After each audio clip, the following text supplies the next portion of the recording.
माँ स्वामिनी प्रेरणा सर्वथी स्वभणी त्रिभाषीय सामयिक multilingual bi-monthly March-April 2023 Volume number 3 Issue number 13 साक्षी भावनी शक्ति साक्षी भाव की शक्ति The power of equanimity Virat का वैभव है साक्षी भाव। लेखक डॉक्टर ओम प्रकाश टाक। दो सुंदर पंखों वाले पक्षी साथ साथ एक ही वृक्ष का आश्रय लिए बैठे हैं। उनमें से एक स्वाद लेकर खाता फल, किंतु दूसरा साक्षी बनकर देखता मात्र। इन पंक्तियों में मुंडकोपनिषद के एक प्रसिद्ध मंत्र का भावार्थ है, जो साक्षी भाव को बहुत प्रभावी और सुरुचिपूर्ण तरीके से अभिव्यक्त किया गया है। इस मंत्र में बताए गए दो पक्षी जीव और ब्रह्म का प्रतीक है। इसमें जीव को कर्म फल का भोक्ता तथा परमात्मा को प्रत्येक कर्म का दृष्टा अर्थात कर्म फल के साथ किंचित भी संबंध नहीं रखने वाला बताया गया है। कर्म फल के साथ लिप्तता हमें भोक्ता की हीन स्थिति प्रदान करती है और निर्लिप्तता साक्षी भाव की उच्च स्थिति प्रदान करती है। ये सबसे पावन या कहें आदर्श जीवन दर्शन है। साक्षी भाव के साथ जीना हर तरह की पराधीनता से मुक्त है। यह आत्मज्ञान का प्रथम सोपान तथा अध्यात्म विद्या की आधारशिला है। साक्षी भाव मनुष्य को आत्मा में प्रतिष्ठित करने का विज्ञान है।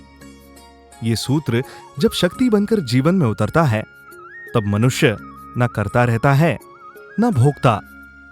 वह समस्त विकारों से मुक्त होकर अपने आत्म स्वरूप को अर्जित कर लेने में समर्थ हो जाता है।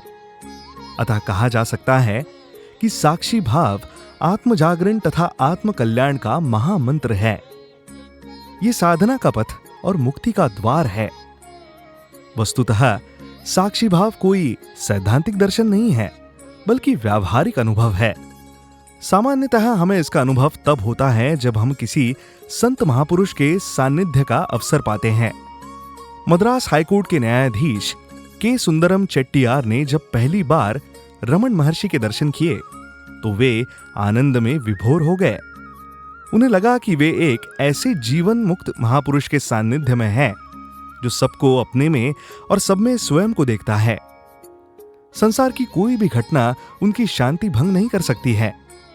उनकी शांति समझ से परे है। वे द्वंद्व यानी सुख दुख, अच्छा बुरा, इससे पार चले गए हैं और सब घटनाओं को पूर्ण निरपेक्ष एवं साक्षी भाव से देखते हैं। वास्तव में संत महापुरुषों का दर्शन साक्षी भाव को सिद्ध रूप में देखने का स्वर्णिम अवसर होता है। इसी तरह एक मुमुक्षु भी साक्षी भाव की साधना करते हुए ही अध्यात्म पथ पर अग्रसर होता है। इस दौरान वह अहंकार, वासना और मम भाव के विकारों से मुक्त हो जाता है और परिणाम स्वरूप उसके पास न चित्त रहता है न मन। यहां तक कि वह कर्ता या भोक्ता भी नहीं रहता। वह मात्र साक्षी बन जाता है और इसी भाव से वह आत्म स्वरूप में प्रतिष्ठित होने का पथ पा लेता है। अतः जब साक्षी भाव सुषुप्त है, तभी तक मन और चित्त का अस्तित्व है। जब साक्षी भाव जागृत हो जाता है, तब आत्मा में प्रवेश का द्वार खुल जाता है। साक्षी भाव की शक्ति केवल संत या साधक तक सीमित नहीं है।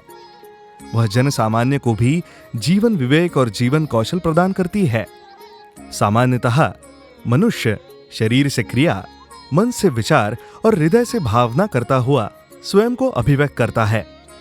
जब तक उसमें कर्तापन का भाव रहता है, वह भ्रांति का शिकार रहता है।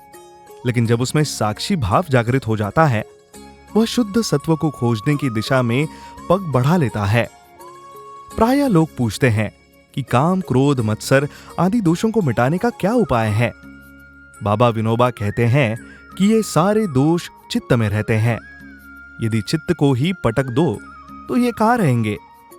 मतलब जैसे हम दूसरे के चित्त के साक्षी हैं, वैसे ही अपने चित्त के भी साक्षी हैं। जैसे दूसरों के चित्त के साथ मेरा कोई ताल्लुक नहीं है, वैसे ही अपने चित्त के साथ मेरा कोई संबंध नहीं है।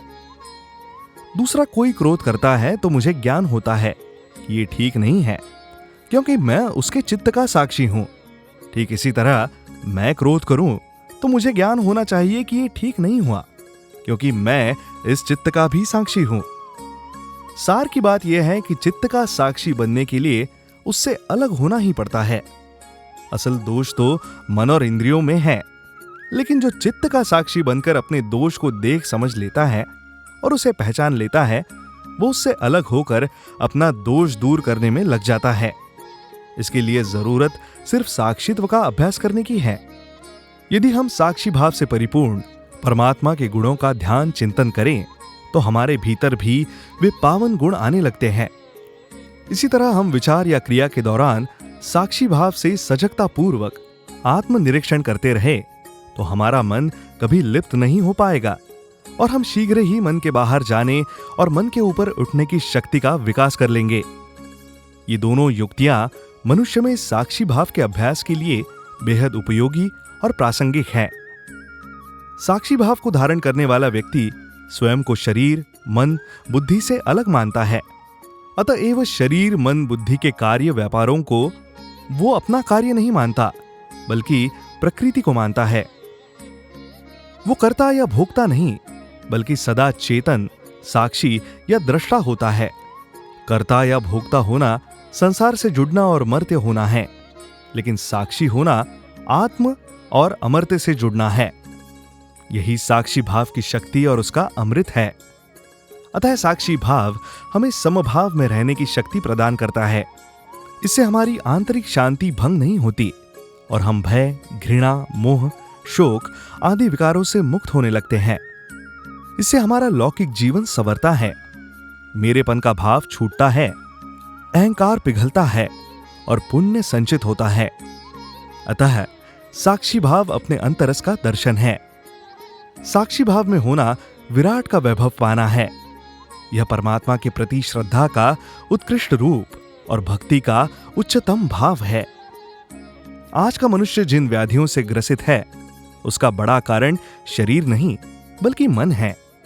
साक्षी भाव तन मन को स्वस्थ और निरोगी रखने की औषधि है। ये सर्वदा प्रसन्न रहने और अंतर की शक्ति पाने की संजीवनी है। साक्षी भाव परमार्थ का पथ है, जो हमें आत्म कल्याण के गंतव्य तक पहुंचाता है।